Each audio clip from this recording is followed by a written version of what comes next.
Guys, welcome back to another episode of Discovering Dufferin. I'm Jesse. I'm Michelle. And we are at Mono Centre Brewing right in the heart of Dufferin County. Come on in, check it out.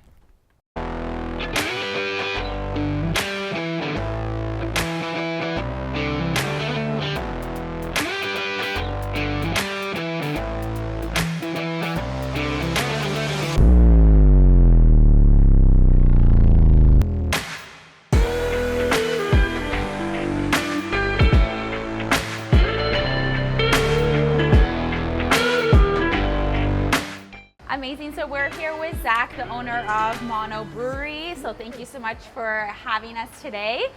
So we just wanted to chat a little bit. What inspired you to open this? How long have you been open and all that sort of stuff? Yeah, well, number one, I appreciate you coming on out. And I know you guys are regulars here, so I appreciate that as well. We've been open for, I guess, just over 2.5 years now. I guess kind of what inspired me to get this going is that I live on the property and always wanted to do something with the property. I was brewing in my basement for 8 years before we opened this place, and obviously had a passion for craft beer, and so I thought it would be kind of a neat fit to open a little bit of a brewery on the property and allow people to kind of experience Mono from my perspective of it, and super fortunate to be living here, and just wanted to share a little bit and go from there. Yeah. Amazing. So you said you used to kind of do it in your basement. So how did you learn all about it? Was it just self-taught? Or? Yeah. So my brother-in-law and myself, we decided one day that we would take a flyer and buy some equipment. And then from there, the learning curve was just quite steep. And we taught ourselves everything, and a lot of reading, a lot of YouTube, a lot of experimentation, a few batches that went down the drain and all that kind of stuff. But yeah, no formal training. Wow, that's really in cool. the brewing world. So yeah. And you guys are doing everything in-house in this particular location. So Yeah. brewing, bottling, canning. Everything, yeah. So 100% it's done here. So my license is called By the Glass license, which means that I'm only allowed to sell products that are brewed on premises. Oh, see. okay. Yeah. Cool. So, yeah. Okay, so brewed in Mono, obviously that's incredible. Can't get more local than that. Nope. Yeah. All right, so two-part question here. So what is going to be your top-selling brew along with your personal favorite? So we live in an area where people they really like their lagers. So just kind of clean and crisp. No one seems to be, I shouldn't say no one. The bulk of the people that come just seem to enjoy, something that's very easy drinking. With that being said, my two favorites that we brew here are the Ralesi English Brown Ale, and then the Headwaters Hot Pilsner, which is like an Italian Pilsner. Very cool. Amazing. Yeah.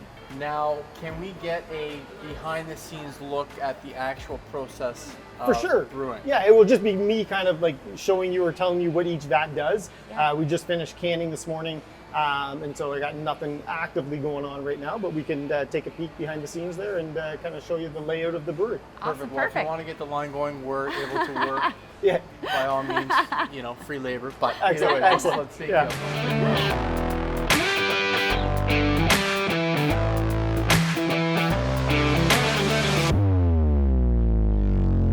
Okay, so here we are. This is obviously where the magic happens. So what is the steps in terms of starting here and then finishing with the beer? All right, so quick rundown of everything. Behind these tanks here, I have a little bit of a room that houses all my grain. And in there's a grain mill.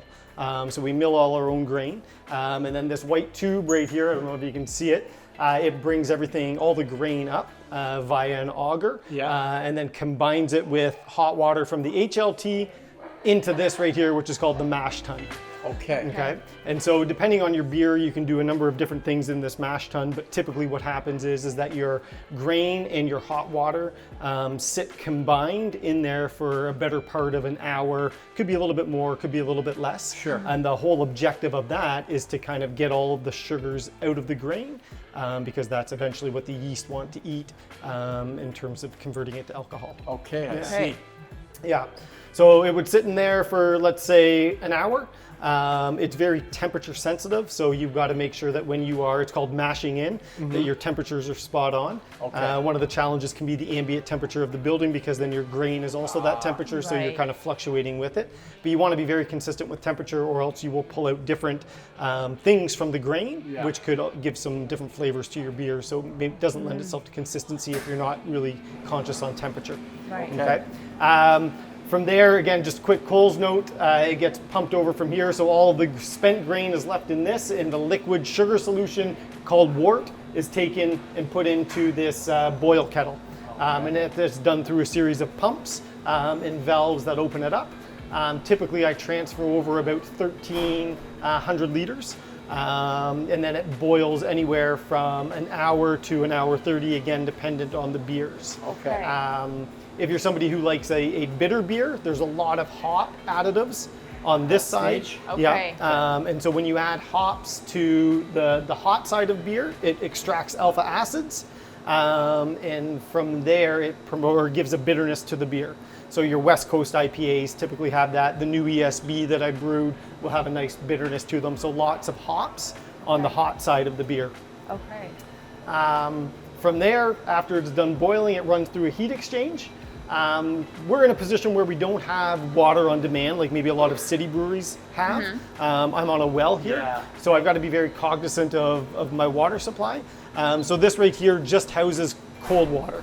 Okay. Okay, and so what happens is that for me to transfer hot wort into a fermentation tank, I have to run it through a heat exchange back there. So one side of the heat exchange is the cold water, the other side of the heat exchange is the hot wort, and the water gets hot, the wort gets cooled. Okay. Right? And then it facilitates it going into one of these tanks for fermentation. Right. I recycle all my water through the heat exchange, and it goes back into my HLT. Okay. So that I can reuse it for my next beers, because again, we have to be water conscious. Yeah. Yeah. Okay. Yeah. So once we pump it over to one of these fermentation tanks, you add the yeast, and then the yeast starts doing its thing.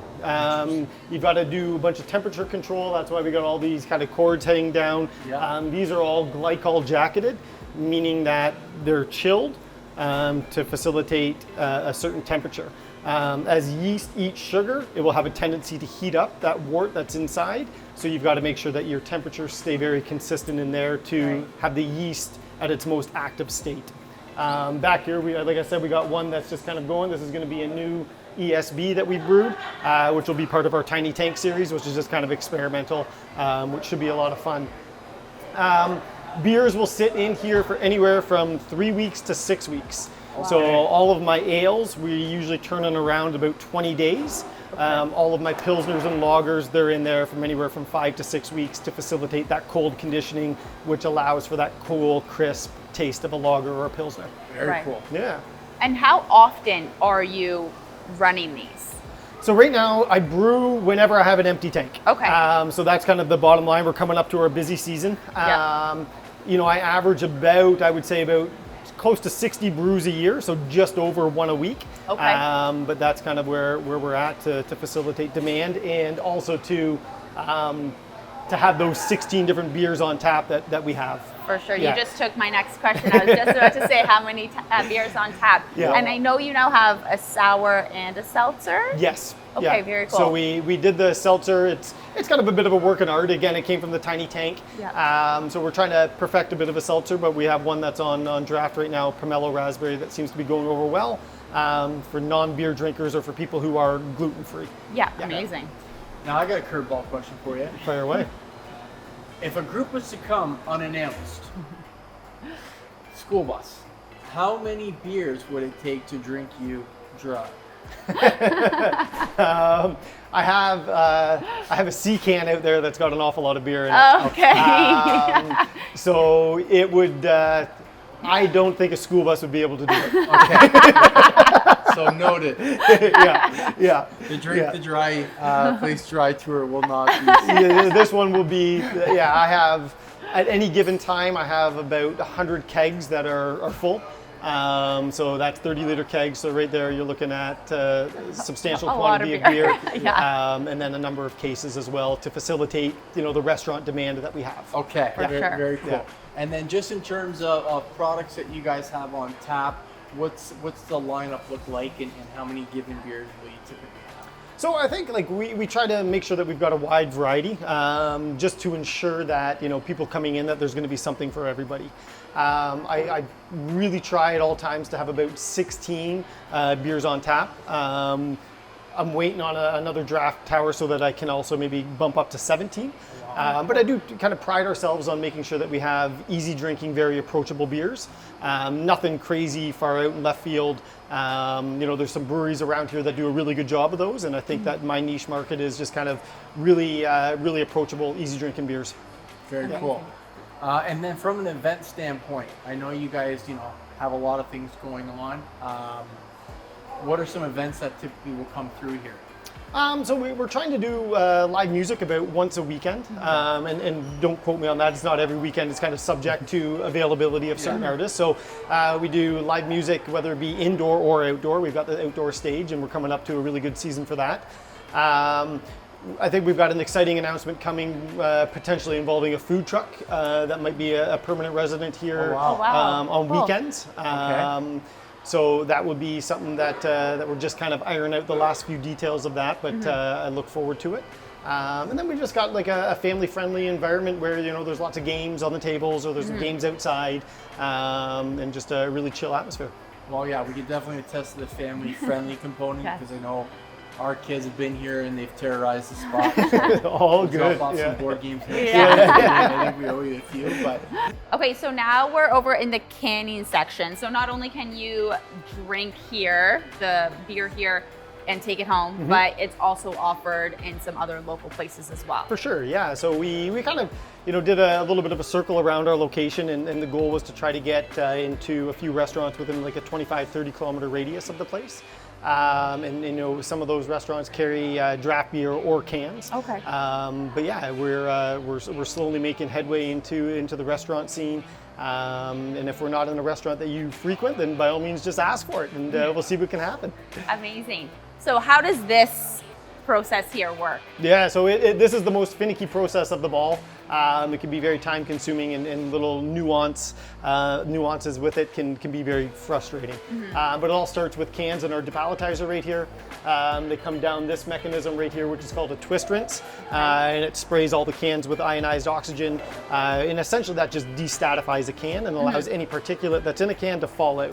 Okay. Then we come over to here, and we've got these four little lines that purge all of the cans of oxygen with CO2. CO2 is heavier, so it stays into the can and gets out all of that oxygen. Then we've got 4 filler heads right here, which simultaneously fill 4 beers every 9 seconds.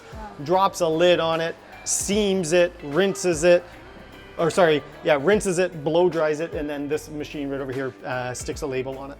Wow. So we're roughly doing about 24 cans a minute coming out there. So amazing. And then how many cases are usually, I guess it varies? So yeah, depending on demand with the season, it can vary greatly. So loading up into the winter, we go less kegs and more cans.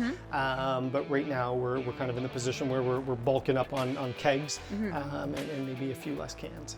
Amazing. Very cool. What we'll do from here is we'll grab some of the product and we'll do some sampling, and obviously give you guys a rundown in terms of which ones that we like. Yeah, perfect. All right.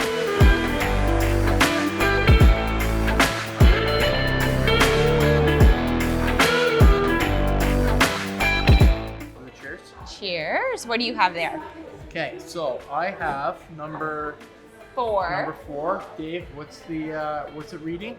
Yours is Back 40 Session IPA. IPA. Okay, so I would classify myself as a moderate IPA guy. I do enjoy them. I will go to other stores, or even here, I will get IPAs, but I don't like them extra hot. So let's see how this one is.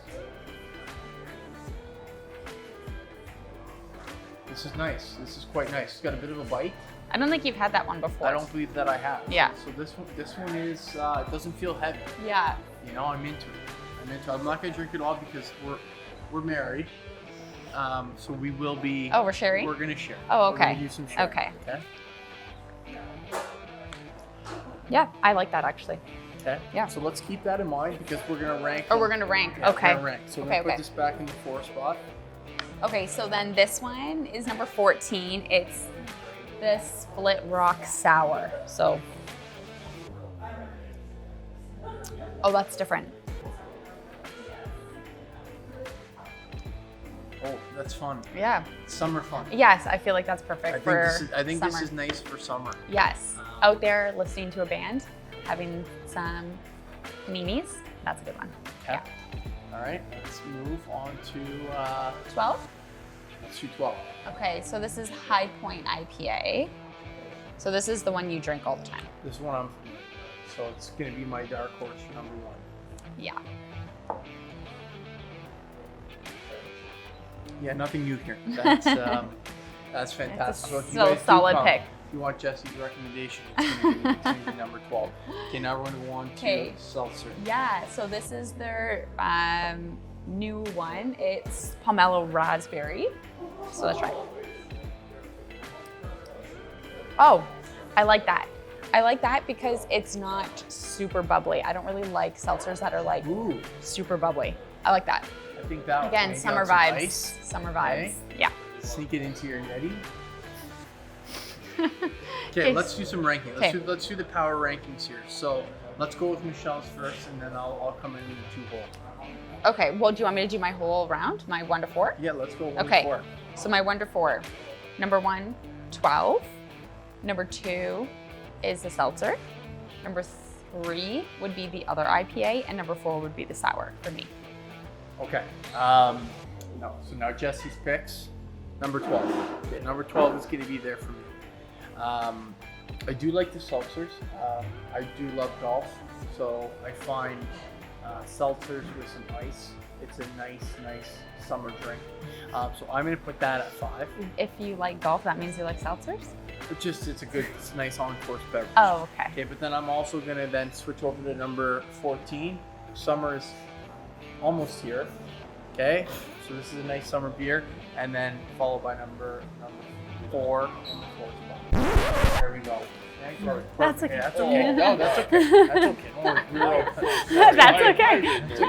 That's okay. Now we got to just order more. Now we got to order a whole other. Well, thank you so much, Zach, for having us. And if you haven't been already, you have to check out Mono Brew. They have tons of fun events, especially with summer coming up. So check their Instagram for their hours and upcoming events. Awesome. Really appreciate you folks coming out today. Thanks so Thank much. you.